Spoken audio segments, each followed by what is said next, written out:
গল্প বলার দেশের শ্রোতা বন্ধুরা, আজকে নারায়ণ গঙ্গোপাধ্যায়ের লেখা খুব সুন্দর একটি ছোট গল্প আপনাদের পড়ে শোনাবো। গল্পটির নাম টোপ। আমার এই গল্পগুলি যদি আপনাদের ভালো লাগে তাহলে প্লিজ আমার চ্যানেলটিকে সাবস্ক্রাইব করবেন। সকালে একটা পার্সেল এসে পৌঁছেছে। খুলে দেখি একজোড়া জুতো। না, শত্রুপক্ষের কাজ নয়। একজোড়া পুরনো ছেঁড়া জুতো পাঠিয়ে আমার সঙ্গে রসিকতার চেষ্টাও করেনি কেউ। চমৎকার ঝকঝকে বাঘের চামড়ার নতুন চটি। দেখলে চোখ জুড়িয়ে যায়, পায়ে দিতে লজ্জা বোধ হয় দস্তুর মতো। ইচ্ছে করে বিছানায় শুইয়ে রাখি।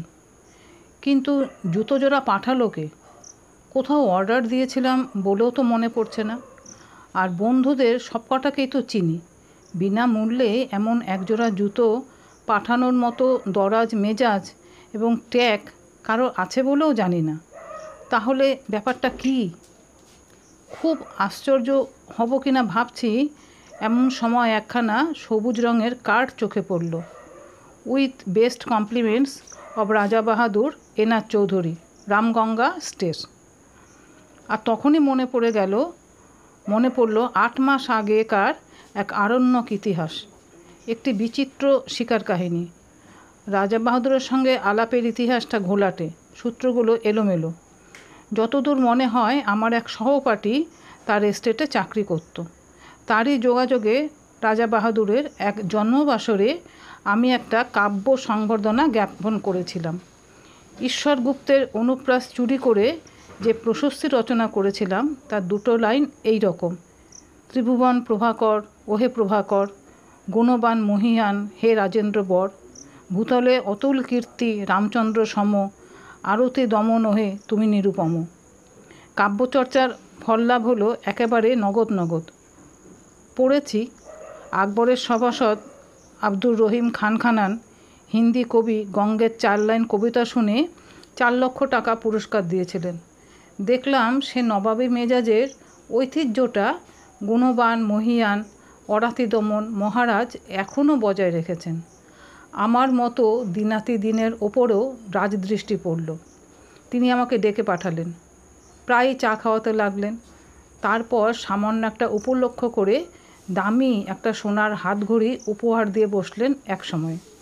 সেই থেকে রাজা বাহাদুর সম্পর্কে অত্যন্ত কৃতজ্ঞ হয়ে আছি আমি। নিছক কবিতা মেলাবার জন্য বিশেষণগুলো ব্যবহার করেছিলাম, এখন সেগুলোকেই মন প্রাণ দিয়ে বিশ্বাস করতে শুরু করেছি। রাজা বাহাদুরকে আমি শ্রদ্ধা করি, আর গুণগ্রাহী লোককে শ্রদ্ধা করাই তো স্বাভাবিক। বন্ধুরা বলে মৌসাহেব, কিন্তু আমি জানি ওটা নিছক গায়ের জ্বালা। আমার সৌভাগ্যে ওদের ঈর্ষা, তা আমি পরোয়া করি না। নৌকো বাঁধতে হলে বড় গাছে দেখে বাঁধাই ভালো, অন্তত ছোটোখাটো ঝড়ঝাপটার আঘাতে সম্পূর্ণ নিরাপদ। তাই মাস 8 আগে রাজা বাহাদুর যখন শিকারে তার সহযাত্রী হওয়ার জন্য আমাকে নিমন্ত্রণ জানালেন, তখন তা আমি ঠেলতে পারলাম না। কলকাতার সমস্ত কাজকর্ম ফেলে ঊর্ধ্বশ্বাসে বেরিয়ে পড়া গেল। তাছাড়া গোড়া সৈন্যদের মাঝে মাঝে রাইফেল উঁচিয়ে শকুন মারতে দেখা ছাড়া শিকার সম্বন্ধে কোনো স্পষ্ট ধারণাই নেই আমার। সেদিক থেকেও মনের ভেতর গভীর এবং নিবিড় একটা প্রলোভন ছিল। জঙ্গলের ভেতরে ছোট একটা রেল লাইনে আরও ছোট একটা স্টেশনে গাড়ি থামল। নামবার সঙ্গে সঙ্গে সোনালি তকমা আটা ঝকঝকে পোশাক পরা আটদালি এসে সেলাম দিল আমাকে।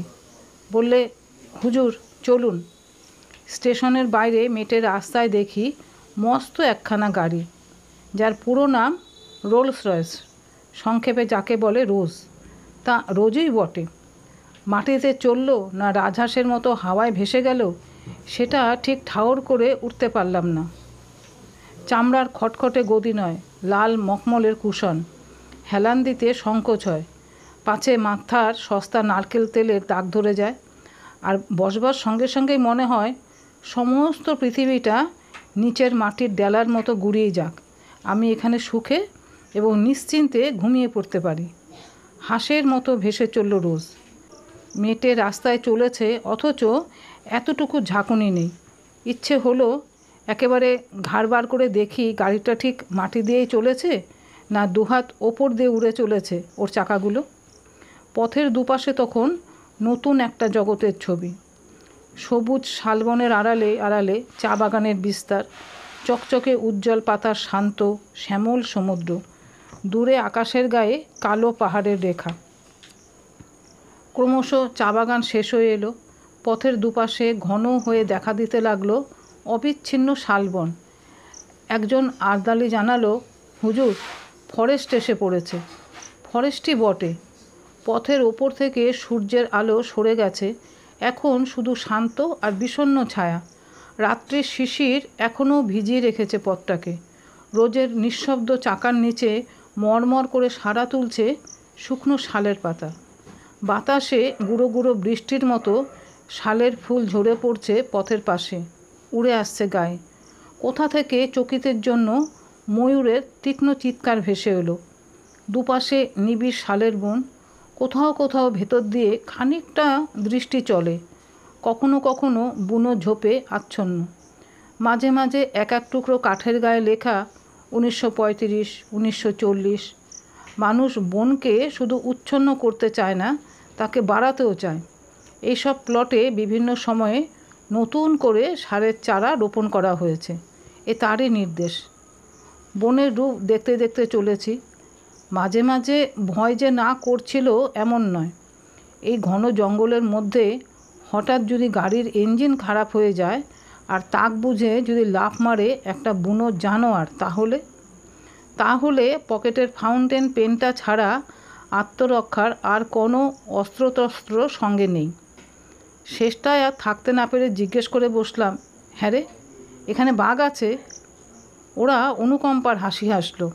হ্যাঁ হুজুর। ভালুক? রাজারাজরা সহবত, কাজেই যতটুকু জিজ্ঞাসা করব ঠিক ততটুকুই উত্তর। ওরা বলল, হ্যাঁ হুজুর। অজগর সাপ? জি মালিক। প্রশ্ন করার উৎসাহ ওই পর্যন্তই এসে থেমে গেল আমার। যেরকম দ্রুত উত্তর দিয়ে যাচ্ছে তাতে কোনো প্রশ্নই যে না বলে আমাকে আশ্বস্ত করবে এমন তো মনে হচ্ছে না। যতদূর মনে হচ্ছিল গরিলা, হিপোপটেমাস, ভ্যাম্পায়ার কোনো কিছুই বাকি নেই। এখানে জুলু কিংবা ফিলিপিনেরাও বিষাক্ত বুমেরাং বাগিয়ে আছে কিনা এবং মানুষ পেলে তারা বেগুন পোড়া খেতে ভালোবাসে কিনা, এই জাতীয় একটা কুটিল জিজ্ঞাসাও আমার মনে জেগে উঠেছে ততক্ষণে। কিন্তু নিজেকে সামলে নিলাম। খানিকটা আসতেই গাড়িটা ঘস ঘস করে ব্রেক কষল। আমি প্রায় আর্তনাদ করে উঠলাম, কী রে, বাঘ নাকি? আর্দালিরা মুচকে হাসলো, না হুজুর, এসে পড়েছি। ভালো করে তাকিয়ে দেখি, সত্যিই তো এসে পড়েছি, সন্দেহ নেই। পথের বাঁ দিকে ঘন শালবনের ভেতরে একটুখানি ফাঁকা জমি, সেখানে কাঠের তৈরি বাংলো প্যাটার্নের একটা দোতলা বাড়ি। এই নিবিড় জঙ্গলের ভেতর যেমন আকস্মিক তেমনি অপ্রত্যাশিত। গাড়ির শব্দে বাড়িটার ভেতর থেকে 2-3 জন চাপরাশি বেরিয়ে এলো ব্যতিব্যস্ত হয়ে। এতক্ষণ লক্ষ্য করিনি, এবার দেখলাম বাড়ির সামনে চওড়া একটা গড়খাই কাটা। লোকগুলো ধরাধরি করে মস্ত বড় এক ফালি কাঠ খাতটার উপরে সাঁকোর মতো বিছিয়ে দিল। তারই উপর দিয়ে গাড়ি গিয়ে দাঁড়ালো রাজা বাহাদুর এনার চৌধুরীর হান্টিং বাংলোর সামনে। আরে আরে, কি সৌভাগ্য! রাজা বাহাদুর স্বয়ং এসে বারান্দায় দাঁড়িয়েছেন আমার অপেক্ষায়। একগাল হেসে বললেন, আসুন আসুন, আপনার জন্য আমি এখনও চা পর্যন্ত খাইনি। শ্রদ্ধায় আর বিনয়ে আমার মাথা নিচু হয়ে গেল, মুখে কথা জোগালো না, শুধু বেকুবের মতো কৃতার্থের হাসি হাসলাম একগাল। রাজা বাহাদুর বললেন, এত কষ্ট করে আপনি যে আসবেন সে ভাবতেই পারিনি, বড় আনন্দ হলো। চলুন চলুন, ওপরে চলুন। এত গুণ না থাকলে কি আর রাজা হয়? একেই বলে রাজোচিত বিনয়। রাজা বাহাদুর বললেন, আগে স্নান করে রিফ্রেশড হয়ে আসুন, টি ইজ গেটিং রেডি। বয়, সাহেবকে গোসলখানা মেলে যাও। 40 বছরের দাড়িওয়ালা বয়, নিঃসন্দেহে বাঙালি, তবু হিন্দি করে হুকুমটা দিলেন রাজা বাহাদুর, কারণ ওটাই রাজকীয় দস্তুর। বয় আমাকে গোসলখানায় নিয়ে গেল। আশ্চর্য, এই জঙ্গলের ভেতরেও এত নিখুঁত আয়োজন! এমন একটা বাথরুমে জীবনে আমি স্নান করিনি। ব্রাকেটে 3-4খানা সদ্য পাট ভাঙা নতুন তোয়ালে, তিনটে দামি শোকেসে 3 রকমের নতুন সাবান, র্যাকে দামি দামি তেল, লাইম জুস, অতিকায় বাথটাবটার ওপরে ঝাঁঝরি, নিচে টিউবওয়েল থেকে পাম্প করে এখানে ধারা স্নানের ব্যবস্থা। একেবারে রাজকীয় কারবার। কে বলবে এটা কলকাতার গ্র্যান্ড হোটেল নয়? স্নান হয়ে গেল। ব্রাকেটে ধোপদুরস্ত করা ফরাসডাঙ্গার ধুতি, সিল্কের লুঙ্গি, আদ্যির পাজামা। দামের দিক থেকে পাজামাটাই সস্তা মনে হলো, তাই পরে নিলাম। বয় বাইরেই দাঁড়িয়েছিল, নিয়ে গেল ড্রেসিং রুমে। ঘর জোড়া আয়না, পৃথিবীর যা কিছু প্রসাধনের জিনিস, কিছু আর বাকি নেই এখানে। ড্রেসিং রুম থেকে বেরোতে সোজা ডাক পড়ল রাজা বাহাদুরের লাউঞ্জে। রাজা বাহাদুর একখানা চেয়ারে চিত হয়ে শুয়ে ম্যানিলা চুরুট খাচ্ছিলেন। বললেন, আসুন, চা তৈরি। চায়ের বর্ণনা না করাই ভালো। চা, কফি, কোকো, ওভালটিন, রুটি, মাখন, পনির, চর্বিতে জমাট ঠান্ডা মাংস, কলা থেকে আরম্ভ করে পিচ পর্যন্ত প্রায় 10 রকমের ফল। সেই গন্ধমাদন থেকে যা পারি গোগ্রাসে গিলে চললাম আমি। রাজা বাহাদুর কখনো এক টুকরো রুটি খেলেন, কখনো একটু ফল, অর্থাৎ কিছুই খেলেন না, শুধু পরপর কাপ তিনেক চা ছাড়া। তারপর আর একটা চুরুট ধরিয়ে বললেন, একবার জানলা দিয়ে চেয়ে দেখুন। দেখলাম। প্রকৃতির এমন অপূর্ব রূপ জীবনে আর দেখিনি। ঠিক জানলার নিচেই মাটিটা খাড়া 300-400 ফুট নেমে গেছে। বাড়িটা যেন ঝুলে আছে সে রাক্ষসের শূন্যতার ওপরে। তলায় দেখা যাচ্ছে ঘন জঙ্গল, তার মাঝ দিয়ে পাহাড়ি নদীর একটা সংকীর্ণ নীলোজ্জ্বল রেখা। যতদূর দেখা যায় বিস্তীর্ণ অরণ্য চলেছে প্রসারিত হয়ে, তার সীমান্তে নীল পাহাড়ের প্রহরা। আমার মুখ দিয়ে বেরোলো, চমৎকার। রাজা বাহাদুর বললেন, রাইট। আপনারা কবি মানুষ, আপনাদের তো ভালো লাগবেই। আমারই মাঝে মাঝে কবিতা লিখতে ইচ্ছে করে মশাই, কিন্তু নিচের ওই যে জঙ্গলটি দেখতে পাচ্ছেন, ওটি বড় সুবিধের জায়গা নয়। টেরাইয়ের ওয়ান অফ দ্য ফিয়ারেস্ট ফরেস্ট, একেবারে প্রাগৈতিহাসিক হিংস্রতার রাজত্ব। আমি সভয়ে জঙ্গলটার দিকে তাকালাম। ওয়ান অফ দ্য ফিয়ারসেস্ট, কিন্তু ভয় পাওয়ার মতো কিছু তো দেখতে পাচ্ছি না। 400 ফুট নিচে ওই অতিকায় জঙ্গলটাকে একটা নিরবচ্ছিন্ন বেটে গাছের ঝোপ বলে মনে হচ্ছে। নদীর রেখাটাকে দেখাচ্ছে উজ্জ্বল, আশ্চর্য সবুজ, আশ্চর্য সুন্দর। অফুরন্ত রোদে ঝলমল করছে অফুরন্ত প্রকৃতি। পাহাড়টা যেন গাঢ় নীল রং দিয়ে আঁকা। মনে হয় উপর থেকে ঝাঁপ দিয়ে পড়লে ওই স্তব্ধ গভীর অরণ্য যেন আদর করে বুকে টেনে নেবে, রাশি রাশি পাতার একটা নরম বিছানার উপরে। অথচ আমি বললাম, ওখানে শিকার করবেন নাকি? খেপেছেন? নামবো কী করে? দেখছেন তো পেছনে 400 ফুট খাড়া পাহাড়। আজ পর্যন্ত ওখানে কোনো শিকারের বন্দুক গিয়ে পৌঁছয়নি। তবে হ্যাঁ, ঠিক শিকার করি না বটে, আমি মাঝে মাঝে মাছ ধরি ওখান থেকে। মাছ ধরেন? আমি হাঁ করলাম। মাছ ধরেন কীরকম? ওই নদী থেকে নাকি? সেটা ক্রমশ প্রকাশ্য, দরকার হলে পরে দেখতে পাবেন। রাজা বাহাদুর রহস্যময়ভাবে মুখ টিপে হাসলেন। আপাতত শিকারের আয়োজন করা যাক, কিছু না জুটলে মাছের চেষ্টাই করা যাবে। তবে ভালো টোপ ছাড়া আমার পছন্দ হয় না, আর তাতে অনেক হাঙ্গামা। কিছু বুঝতে পারছি না। রাজা বাহাদুর জবাব দিলেন না, শুধু হাসলেন। তারপর ম্যানিলা চুরুটের খানিকটা সুগন্ধি ধোঁয়া ছড়িয়ে বললেন, আপনি রাইফেল ছুটতে জানেন? বুঝলাম কথাটাকে চাপা দিতে চাইছেন। সঙ্গে সঙ্গে জিহ্বাকে দমন করে ফেললাম আমি। এরপরে আর কিছু জিজ্ঞাসা করাটা সঙ্গত হবে না, শোভনও নয়। সেটা কোর্ট ম্যানারের বিরোধী। রাজা বাহাদুর আবার বললেন, রাইফেল ছুটতে পারেন? বললাম, ছেলেবেলায় এয়ার গান ছুঁড়েছি। রাজা বাহাদুর হেসে উঠলেন, তা বটে, আপনারা কবি মানুষ, ওসব অস্ত্রশস্ত্রের ব্যাপার আপনাদের মানায় না। আমি অবশ্য 12 বছর বয়সেই রাইফেল হাতে তুলে নিয়েছিলাম। আপনি চেষ্টা করে দেখুন না, কিছু শক্ত ব্যাপার নয়। উঠে দাঁড়ালেন রাজা বাহাদুর, ঘরের একদিকে এগিয়ে গেলেন।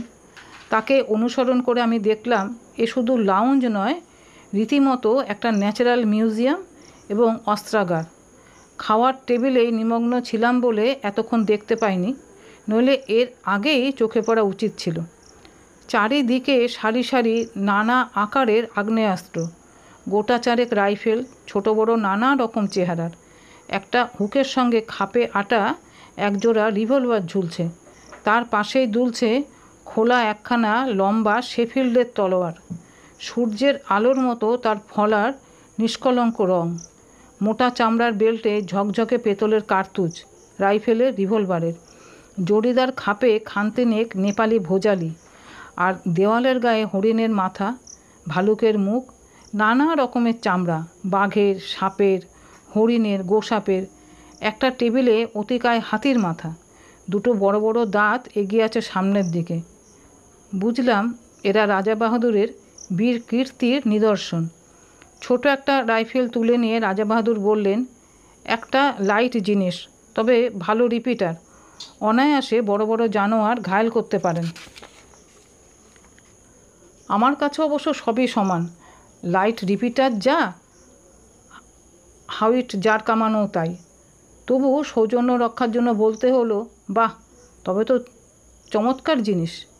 রাজা বাহাদুর রাইফেলটা বাড়িয়ে দিলেন আমার দিকে। তাহলে চেষ্টা করুন, লোড করাই আছে, ছুড়ুন ওই জানলা দিয়ে। আমি সভয়ে 3 পা পিছিয়ে গেলাম। জীবনে বেকুবি অনেক করেছি, কিন্তু তার পরিমাণটা বাড়াতে আর প্রস্তুত নই। যুদ্ধ ফেরত এক বন্ধুর মুখে তার রাইফেল ছোড়ার প্রথম অভিজ্ঞতা শুনেছিলাম। পড়ে গিয়ে পা ভেঙে নাকি তাকে 1 মাস বিছানায় শুয়ে থাকতে হয়েছিল। নিজেকে যতদূর জানি, আমার ফাড়া শুধু পা ভাঙার ওপর দিয়েই কাটবে বলে মনে হয় না। বললাম, ওটা এখন থাক, পরে হবে না হয়। রাজা বাহাদুর মৃদু কৌতুকের হাসি হাসলেন। বললেন, এখন ভয় পাচ্ছেন, কিন্তু একবার ধরতে শিখলে আর ছাড়তে চাইবেন না। হাতে থাকলে বুঝবেন কত বড় শক্তিমান আপনি। You can easily face all the rascals of. হঠাৎ তার চোখ ঝকঝক করে উঠল। মৃদু হাসিটা মিলিয়ে গিয়ে শক্ত হয়ে উঠল মুখের পেশিমণ্ডল। And a rifle. মুহূর্তে বুকে রক্ত হিম হয়ে গেল আমার। রাজা বাহাদুরের 2 চোখে বন্য হিংসা। রাইফেলটা এমন শক্ত মুঠিতে বাগিয়ে ধরেছেন যেন সামনে কাউকে গুলি করবার জন্য তৈরি হচ্ছেন তিনি। উত্তেজনার ঝোঁকে আমাকে যদি লক্ষ্যভেদ করে বসেন তাহলে?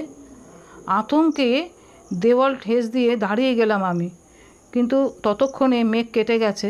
রাজারাজরার মেজাজ। রায়বাহাদুর হাসলেন। ওয়েল, পরে আপনাকে তালিম দেওয়া যাবে, সবই তো রয়েছে, যেটা খুশি আপনি ট্রাই করতে পারেন। চলুন এখন বারান্দায় গিয়ে বসা যাক। প্রাতরাশেই প্রায় বিন্ধ্য পর্বত ওদরাত করা হয়েছে। আর কি হলে এনার্জি সঞ্চিত হবে বোঝা শক্ত।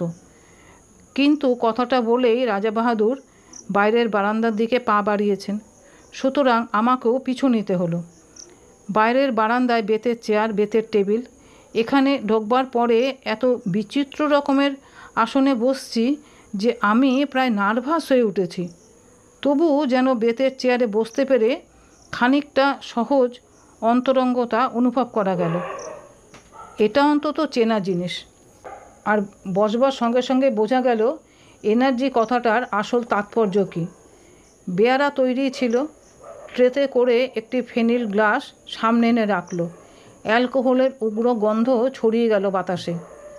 রাজা বাহাদুর স্মিত হাস্যে বললেন, চলবে? সবিনয়ে জানালাম, না। তবে বিয়ার আনবে? একেবারে মেয়েদের ড্রিঙ্ক, নেশা হবে না। না থাক, অভ্যেস নেই কোনো দিন। গুড কন্ডাক্টের প্রাইজ পাওয়া ছেলে। রাজা বাহাদুরের সুরে অনুকম্পার আভাস। আমি কিন্তু 14 বছর বয়সে প্রথম ড্রিঙ্ক করি। রাজারাজরার ব্যাপার সবই অলৌকিক।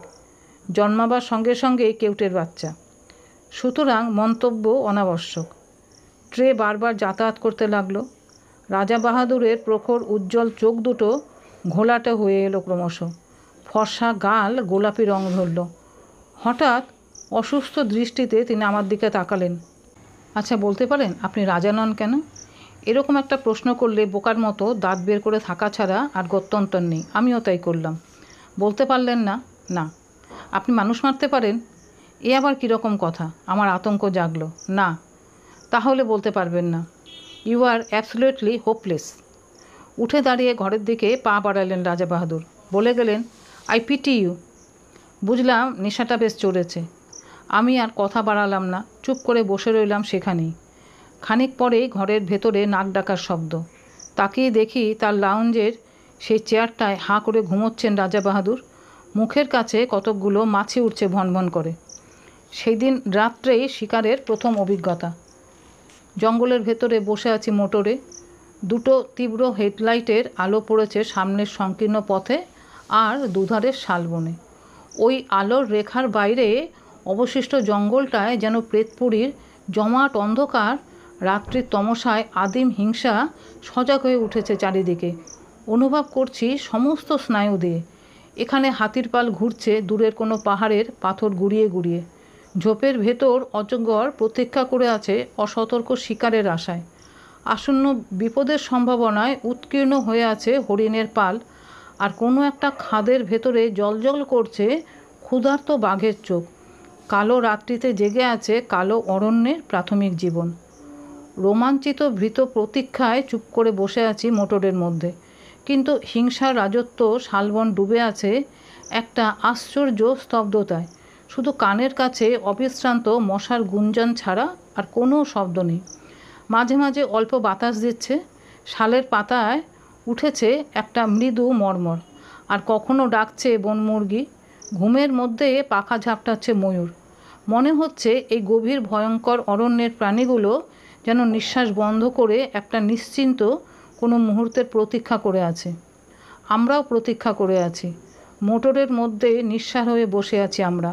একটা কথাও বলবার উপায় নেই। রাইফেলের নল ইঞ্জিনের ওপর বাড়িয়ে দিয়ে শিকারি বাঘের মতোই তাকিয়ে আছেন রাজা বাহাদুর। চোখ দুটো উগ্র প্রখর হয়ে আছে হেডলাইটের তীব্র আলোক রেখাটার দিকে। একটা জানোয়ার ওই রেখাটা পেরোবার দুঃসাহস করলেই রাইফেল গর্জন করে উঠবে। কিন্তু জঙ্গলের সেই আশ্চর্য স্তব্ধতা। অরণ্য যেন আজ রাত্রে বিশ্রাম করছে। একটি রাত্রের জন্য ক্লান্ত হয়ে জানোয়ারগুলো ঘুমিয়ে পড়েছে খাদের ভেতরে, ঝোপের আড়ালে। কেটে চলেছে মন্থর সময়। রাজা বাহাদুরের হাতে রেডিয়াম ডায়াল ঘড়িটা একটা সবুজ চোখের মতো জ্বলছে।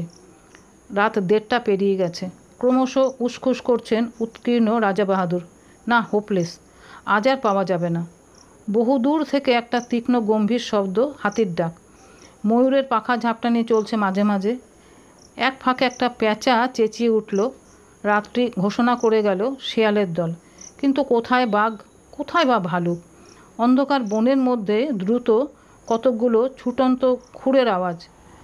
পালিয়ে গেল হরিণের পাল। কিন্তু কোনো ছায়া পড়ছে না আলোকবৃত্তের ভেতরে। মশার কামড় যেন অসহ্য হয়ে উঠেছে। বৃথাই গেল রাতটা। রাজা বাহাদুরের কণ্ঠস্বরে পৃথিবীর সমস্ত বিরক্তি ভেঙে পড়ল। ডেভিল লাক। সিটের পাশ থেকে একটা ফ্লাস্ক তুলে নিয়ে ঢকঢক করে ঢাললেন গলাতে। ছড়িয়ে পড়ল হুইস্কির কটু গন্ধ। Thank heavens! রাজা বাহাদুর হঠাৎ নড়ে বসলেন চকিত হয়ে। নক্ষত্র বেগে হাতটা চলে গেল রাইফেলের ট্রিগারে। শিকার এসে পড়েছে। আমিও দেখলাম। বহুদূর থেকে আলোর রেখাটার ভেতর কি একটা জানোয়ার দাঁড়িয়ে আছে স্থির হয়ে। এমন একটা জোরালো আলো চোখে পড়াতে কেমন দিশাহারা হয়ে গেছে। তাকিয়ে আছে এই দিকেই। দুটো জোনাকির বিন্দুর মতো চিকচিক করছে তার চোখ। ড্যাম! রাইফেল থেকে হাত সরিয়ে নিলেন রাজা বাহাদুর। কিন্তু পর মুহূর্তেই চাপা উত্তেজিত গলায় বললেন, থাক, আর ছুঁচোই মারব। দুম করে রাইফেল গর্জন করে উঠল। কানে তালা ধরে গেল আমার। বারুদের গন্ধে বিষাদ হয়ে উঠল নাসারন্ধ্র। অব্যর্থ লক্ষ্য রাজা বাহাদুরের। পড়েছে জানোয়ারটা। ড্রাইভার বললে, তুলে আনবো হুজুর? বিকৃত মুখে রাজা বাহাদুর বললেন, কি হবে, গাড়ি ঘোরাও। রেডিয়াম ডায়ালের সবুজ আলোয় রাত 3টে। গাড়ি ফিরে চলল হান্টিং বাংলোর দিকে। একটা ম্যানিলা চুরুট ধরিয়ে রাজা বাহাদুর আবার বললেন, ড্যাম! কিন্তু কি আশ্চর্য, জঙ্গল যেন রসিকতা শুরু করেছে আমাদের সঙ্গে। দিনের বেলা অনেক চেষ্টা করেও দুটো একটা বনমুরগি ছাড়া আর কিছু পাওয়া গেল না। এমনকি একটা হরিণ পর্যন্ত নয়। নাইট শুটিংয়ে সেই অবস্থা। পরপর 3 রাত্রি জঙ্গলের নানা জায়গায় গাড়ি থামিয়ে চেষ্টা করা হলো। কিন্তু নগদ লাভ যা ঘটল তা অমানসিক মশার কামড়। জঙ্গলের হিংস্র জন্তুর সাক্ষাৎ মিলল না বটে, কিন্তু মশাগুলো চিনতে পারা গেল। এমন সাংঘাতিক মশা যে পৃথিবীর কোথাও থাকতে পারে এতদিন এ ধারণা ছিল না আমার। তবে মশার কামড়ের ক্ষতিপূরণ চলতে লাগলো গন্ধমাদন উজাড় করে। সত্যি বলতে কি, স্বীকার করতে না পারলেও মনের দিক থেকে বিন্দুমাত্র ক্ষোভ ছিল না আমার। জঙ্গলের ভেতরে এমন রাজস্ব যজ্ঞের আয়োজন কল্পনারও বাইরে। জীবনে এমন দামি খাবার কোনো দিন মুখে তুলিনি, এমন চমৎকার বাথরুমে স্নান করিনি কখনো। এত পুরু জাজিমের বিছানায় শুয়ে অস্বস্তিতে প্রথম দিনে তো ঘুমোতেই পারিনি আমি। নিবিড় জঙ্গলের নেপথ্যে গ্র্যান্ড হোটেলে স্বাচ্ছন্দ্যে দিন কাটাচ্ছি। শিকার না হলেও কণামাত্র ক্ষতি নেই আমার। প্রত্যেক দিনই লাউঞ্জে চা খেতে খেতে 400 ফুট নিচেকার ঘন জঙ্গলটার দিকে চোখ পড়ে। সকালের আলোয় উদ্ভাসিত শ্যামলতা দিগন্ত পর্যন্ত বিস্তীর্ণ হয়ে আছে অপরূপ প্রসন্নতায়। One of the fiercest forest. বিশ্বাস হয় না। তাকিয়ে তাকিয়ে দেখি বাতাসে আকার অবয়বহীন পত্রাবরণ সবুজ সমুদ্রের মতো দুলছে, চক্র দিচ্ছে পাখির দল। এখান থেকে মৌমাছির মতো দেখায় পাখিগুলোকে। জানলার ঠিক নিচেই ইস্পাতের ফলার মতো পাহাড়ি নদীটার নীলমজ্জ্বল রেখা, 2-1টা নুড়ি ঝকমক করে মণিখণ্ডের মতো, বেশ লাগে। তারপরে চমক ভাঙে আমার। তাকেই দেখি ঠোঁটের কোণে ম্যানিলা চুরুট পুড়ছে। অস্থির চঞ্চল পায়ে রাজা বাহাদুর ঘরের ভেতরে পায়চারি করছেন। চোখে মুখে একটা চাপা আক্রোশ, ঠোঁট দুটোয় নিষ্ঠুর কঠিনতা। কখনো একটা রাইফেল তুলে নিয়ে বিরক্তি ভরে নামিয়ে রাখেন, কখনো ভোজালি তুলে নিয়ে নিজের হাতের ওপর ফলাটা পরীক্ষা করেন সেটার ধার, আবার কখনো বা জানালার সামনে খানিকক্ষণ স্থির দৃষ্টিতে তাকিয়ে থাকেন নিচের জঙ্গলটার দিকে। আজ 3 দিন থেকে উল্লেখযোগ্য একটা কিছু স্বীকার করতে পারেননি। ক্ষোভে তার দাঁতগুলো কড়মড় করতে থাকে। তারপরেই বেরিয়ে যান এনার্জি সংগ্রহের চেষ্টায়। বাইরের বারান্দায় গিয়ে হাঁক দেন, পেগ। কিন্তু পরের পয়সায় রাজভোগ খেয়ে এবং রাজোচিত বিলাস করে বেশি দিন কাটানো আর সম্ভব নয় আমার পক্ষে। রাজা বাহাদুরের অনুগ্রহ একটি দামি জিনিস বটে, কিন্তু কলকাতায় আমার ঘর সংসার আছে, একটা দায়িত্ব আছে তার। সুতরাং 4র্থ দিন সকালে কথাটা আমাকে পারতে হলো। বললাম, এবার আমাকে বিদায় দিন তাহলে। রাজা বাহাদুর সবে 4র্থ পেগে চুমুক দিয়েছেন তখন। তেমনি অসুস্থ আর রক্তাভ চোখে আমার দিকে তাকালেন। বললেন, আপনি যেতে চান? হ্যাঁ, কাজকর্ম রয়েছে, কিন্তু আমার শিকার আপনাকে দেখাতে পারলাম না। সে না হয় আর একবার হবে। চাপা ঠোঁটের ভেতরেই একটা গম্ভীর আওয়াজ করলেন রাজা বাহাদুর। আপনি ভাবছেন আমার ওই রাইফেলগুলো, দেওয়ালে ওই সব শিকারের নমুনা, ওগুলো সব ফার্স? আমি সন্ত্রস্ত হয়ে বললাম, না না, তা কেন ভাবতে যাব? শিকার তো খানিকটা অদৃষ্টের ব্যাপার। অদৃষ্টকেও বদলানো চলে। রাজা বাহাদুর উঠে পড়লেন, আমার সঙ্গে আসুন। দুজনে বেরিয়ে এলাম। রাজা বাহাদুর আমাকে নিয়ে এলেন হান্টিং বাংলোর পেছন দিকটাতে, ঠিক সেখানে যার 400 ফুট নিচে টেরাইয়ের অন্যতম হিংস্র অরণ্য বিস্তীর্ণ হয়ে আছে। এখানে আসতে আর একটা নতুন জিনিস চোখে পড়ল। দেখি কাঠের একটা রেলিং দেওয়া সাঁকোর মতন জিনিস। সেই সীমাহীন শূন্যতার ওপরে প্রায় 16 হাত প্রসারিত হয়ে আছে। তার পাশে 2টো বড় বড় কাঠের চাকা, তাদের সঙ্গে 2 জোড়া মোটা কাছি জড়ানো। ব্যাপারটা কি ঠিক বুঝতে পারলাম না। আসুন। রাজা বাহাদুর সেই ঝুলন্ত সাঁকোটার ওপরে গিয়ে দাঁড়ালেন। আমিও গেলাম তার পেছনে পেছনে। একটা আশ্চর্য বন্দোবস্ত। ঠিক সাঁকোটার নিচেই পাহাড়ি নদীটার রেখা, নুড়ি মেশানো সংকীর্ণ বালুতট তার দুপাশে, তাছাড়া জঙ্গল আর জঙ্গল। নিচে তাকাতে আমার মাথা ঘুরে উঠল। রাজা বাহাদুর বললেন, জানেন এসব কি? না। আমার মাছ ধরবার বন্দোবস্ত। এর কাজ খুব গোপনে, নানা হাঙ্গামা আছে, কিন্তু অব্যর্থ। ঠিক বুঝতে পারছি না। আজ রাত্রেই বুঝতে পারবেন। শিকার দেখাতে আপনাকে ডেকে এনেছি, নতুন একটা শিকার দেখাবো, কিন্তু কোনো দিন এর কথা কারো কাছে প্রকাশ করতে পারবেন না। কিছু না বুঝেই মাথা নাড়লাম, না। তাহলে আজ রাতটা অবধি থাকুন, কাল সকালে আপনার গাড়ির ব্যবস্থা করব। রাজা বাহাদুর আবার হান্টিং বাংলোর সম্মুখের দিকে এগোলেন। কাল সকালের পর এমনিতেই আপনার আর এখানে থাকা চলবে না। একটা কাঠের সাঁকো, 2টো কপিকলের মতো জিনিস, মাছ ধরার ব্যবস্থা, কাউকে বলা যাবে না এবং কাল সকালেই চলে যেতে হবে, সবটা মিলিয়ে যেন রহস্যের খাসমহল একেবারে। আমার কেমন এলোমেলো লাগতে লাগলো সমস্ত, কিন্তু ভালো করে জিজ্ঞাসা করতে পারলাম না। রাজা বাহাদুরকে বেশি প্রশ্ন করতে কেমন অস্বস্তি লাগে আমার, অনধিকার চর্চা মনে হয়। বাংলোর সামনে 3-4টে ছোট ছোট নোংরা ছেলে মেয়ে খেলা করে বেড়াচ্ছে। হিন্দুস্তানি কিপারটার বিয়েবাড়ির সম্পত্তি। কিপারটাকে সকালে রাজা বাহাদুর শহরে পাঠিয়েছেন কিছু দরকারি জিনিসপত্র কিনে কাল সে ফিরবে। ভারী বিশ্বাসী আর অনুগত লোক। মাতৃহীন ছেলেমেয়েগুলো সারাদিন হুটোপাটি করে ডাকবাংলোর সামনে। রাজা বাহাদুর বেশ অনুগ্রহের চোখে দেখেন ওদের। দোতলার জানলা থেকে পয়সা, রুটি কিংবা বিস্কুট ছুঁড়ে দেন। নিচে ওরা সেগুলো নিয়ে কুকুরের মতো লোফালোফি করে। রাজা বাহাদুর তাকিয়ে তাকিয়ে দেখেন সকৌতুকে। আজও ছেলেমেয়েগুলো হুল্লোড় করে তার চারিপাশে এসে ঘিরে দাঁড়ালো। বললে, হুজুর সেলাম। রাজা বাহাদুর পকেটে হাত দিয়ে কতগুলো পয়সা ছড়িয়ে দিলেন ওদের ভেতরে। হরির লুটের মতো কাড়াকাড়ি পড়ে গেল। বেশ ছেলে মেয়েগুলো, 2 থেকে 8 বছর পর্যন্ত বয়স। আমার ভারী ভালো লাগে ওদের। আরণ্যক জগতের শাল শিশুদের মতো সতেজ আর জীবন্ত প্রকৃতির ভেতর থেকে প্রাণ আহরণ করে যেন বড় হয়ে উঠেছে। সন্ধ্যায় ডিনার টেবিলে বসে আমি বললাম, আজ রাত্রে মাছ ধরবার কথা আছে না আপনার? চোখের কোণা দিয়ে আমার দিকে তাকালেন রাজা বাহাদুর। লক্ষ্য করেছি আজ সমস্ত দিন বড় বেশি মদ খাচ্ছেন আর ক্রমাগত চুরুট টেনে চলেছেন। ভালো করে আমার সঙ্গে কথা পর্যন্ত বলেননি। ভেতরে ভেতরে কিছু একটা ঘটে চলেছে তার। রাজা বাহাদুর সংক্ষেপে বললেন, আমি সসংকোচে জিজ্ঞাসা করলাম, কখন হবে? এক মুখ ম্যানিলা চুরুটের ধোঁয়া ছড়িয়ে তিনি জবাব দিলেন, সময় হলে ডেকে পাঠাবো। এখন আপনি গিয়ে শুয়ে পড়ুন। স্বচ্ছন্দে কয়েক ঘন্টা ঘুমিয়ে নিতে পারেন। শেষ কথাটা পরিষ্কার আদেশের মতো শোনালো। বুঝলাম আমি বেশিক্ষণ আর তার সঙ্গে কথা বলি এ তিনি চান না। তাড়াতাড়ি শুয়ে পড়তে বলাটা অতিথিপরায়ণ গৃহস্থের অনুনয় নয়, রাজার নির্দেশ, এবং সে নির্দেশ পালন করতে বিলম্ব না করাই ভালো। কিন্তু অতি নরম জাজিমের বিছানায় শুয়েও ঘুম আসছে না। মাথার ভিতর আবর্তিত হচ্ছে অসংলগ্ন চিন্তা।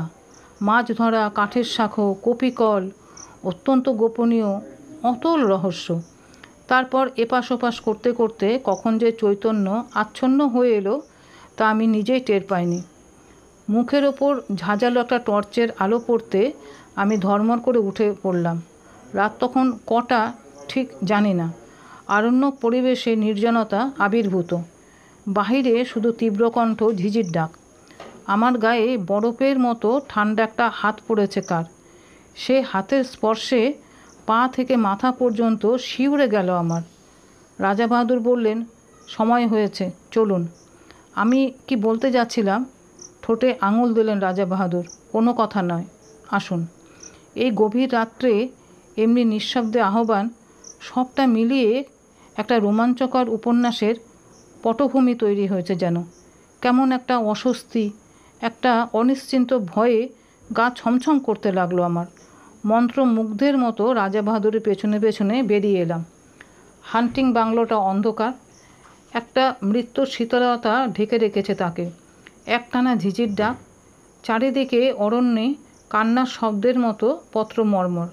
গভীর রাত্রিতে জঙ্গলের মধ্যে মোটর থামিয়ে বসে থাকতে আমার ভয় করেছিল, আজও ভয় করছে। কিন্তু এ ভয়ের চেহারা আলাদা। এর মধ্যে আর একটা কী যেন মিশে আছে, ঠিক বুঝতে পারছি না, অথচ পাও সরতে চাইছে না আমার। মুখের ওপর একটা টর্চের আলো। রাজা বাহাদুরের হাতের স্পর্শটা বরফের মতো ঠান্ডা। ঠোঁটে আঙুল দিয়ে নীরবতার সে দুর্বোধ্য কুটিল সংকেত। টর্চের আলোয় পথ দেখিয়ে রাজা বাহাদুর আমাকে সে ঝুলন্ত সাঁকোটার কাছে নিয়ে এলেন। দেখি তার উপরে শিকারের আয়োজন। 2খানা চেয়ার পাতা, 2টো তৈরি রাইফেল, 2জন বেয়ারা একটা কপিকলের চাকা ঘুরিয়ে কি একটা জিনিস নামিয়ে দিচ্ছে নিচের দিকে। এক মুহূর্তের জন্য রাজা বাহাদুর তার 9 সেলের হান্টিং টর্চটা নিচের দিকে ফ্ল্যাশ করলেন। প্রায় 250 ফুট নিচে সাদা পুটুলির মতো কি একটা জিনিস কপিকলের দড়ির সঙ্গে নেমে যাচ্ছে দ্রুত বেগে। আমি বললাম, ওটা কি রাজা বাহাদুর? মাছের টোপ, কিন্তু এখনও কিছু বুঝতে পারছি না। একটু পরে বুঝবেন, এখন চুপ করুন। এবারে স্পষ্ট ধমক দিলেন আমাকে। মুখ থেকে ভক ভক করে হুইস্কির তীব্র গন্ধ বেরোচ্ছে। রাজা বাহাদুর প্রকৃতিস্থ নেই। আর কিছুই বুঝতে পারছি না আমি। আমার মাথার ভেতর সব যেন গণ্ডগোল হয়ে গেছে। একটা দুর্বোধ্য নাটকের নির্বাক দ্রষ্টার মতো রাজা বাহাদুরের পাশের চেয়ারটাতে আসন নিলাম আমি। ওদিকে ঘন কালো বনান্তের উপরে ভাঙা চাঁদ দেখা দিল। তার খানিকটা ম্লান আলো এসে পড়ল 400 ফুট নিচের নদীর জলে, তার ছড়ানো মণিখণ্ডের মতো নুড়িগুলোর উপরে। আবছাভাবে যেন দেখতে পাচ্ছি কপিকলের দড়ির সঙ্গে বাঁধা সাদা পুঁটুলিটা অল্প অল্প নড়ছে বালির ওপরে। এক হাতে রাজা বাহাদুর রাইফেলটা বাগিয়ে ধরে আছেন, আর এক হাতে মাঝে মাঝে আলো ফেলছেন নিচের পুঁটুলিটায়। চকিত আলোয় যেটুকু মনে হচ্ছে পুঁটুলিটা যেন জীবন্ত, অথচ কী জিনিস বুঝতে পারছি না। এ নাকি মাছের টোপ, কিন্তু কি এ মাছ, এ কিসের টোপ? আবার সেই স্তব্ধতার প্রতীক্ষা। মুহূর্ত কাটছে, মিনিট কাটছে, ঘন্টা কাটছে। রাজা বাহাদুরের টর্চের আলো বারে বারে পিছলে পড়ছে নিচের দিকে। দিগন্ত প্রসার হিংস্র অরণ্য ভাঙা ভাঙা জ্যোৎস্নায় দেখাচ্ছে তরঙ্গিত একটা সমুদ্রের মতো। নিচের নদীটা ঝকঝক করছে যেন একখানা খাপ খোলা তলোয়ার। অবাক বিস্ময়ে আমি বসে আছি। মিনিট কাটছে, ঘন্টা কাটছে, টোপ ফেলে মাছ ধরছেন রাজা বাহাদুর। অথচ সব ধোঁয়াটে লাগছে আমার। কান পেতে শুনছি ঝিঝির ডাক, দূরে হাতির গর্জন, শালপাতার মর্মর। এ প্রতীক্ষার তত্ত্ব আমার কাছে দুর্বোধ্য। শুধু হুইস্কি আর ম্যানিলা চুরুটের গন্ধ এসে লাগছে আমার। মিনিট কাটছে, ঘন্টা কাটছে, রেডিয়াম ডায়াল ঘড়ির কাঁটা চলেছে ঘুরে। ক্রমশ যেন সম্মোহিত হয়ে গেলাম, ক্রমশ যেন ঘুম এলো আমার। তারপরে হঠাৎ কানের কাছে বিকট শব্দে রাইফেল সাড়া দিয়ে উঠল।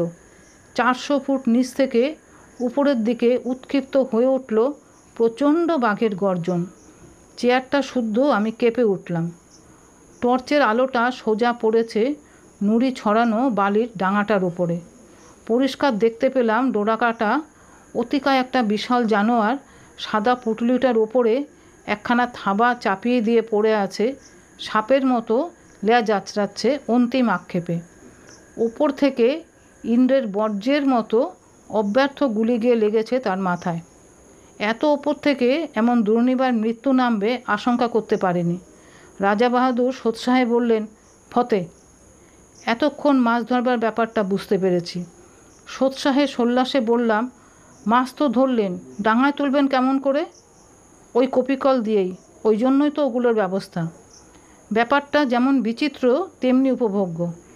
আমি রাজা বাহাদুরকে অভিনন্দিত করতে যাব, এমন সময় পরিষ্কার শুনতে পেলাম শিশুর গোঙানি, ক্ষীণ অথচ নির্ভুল। কিসের শব্দ? 400 ফুট নিচ থেকে ওই শব্দটা আসছে। হ্যাঁ, কোনো ভুল নেই, মুখের বাঁধন খুলে গেছে, কিন্তু বড় দেরিতে।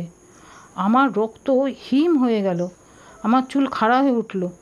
আমি পাগলের মতো চিৎকার করে উঠলাম, রাজা বাহাদুর, কিসের টোপ আপনার? কী দিয়ে আপনি মাছ ধরলেন? চুপ! একটা কালো রাইফেলের নল আমার বুকে ঠেকালেন রাজা বাহাদুর।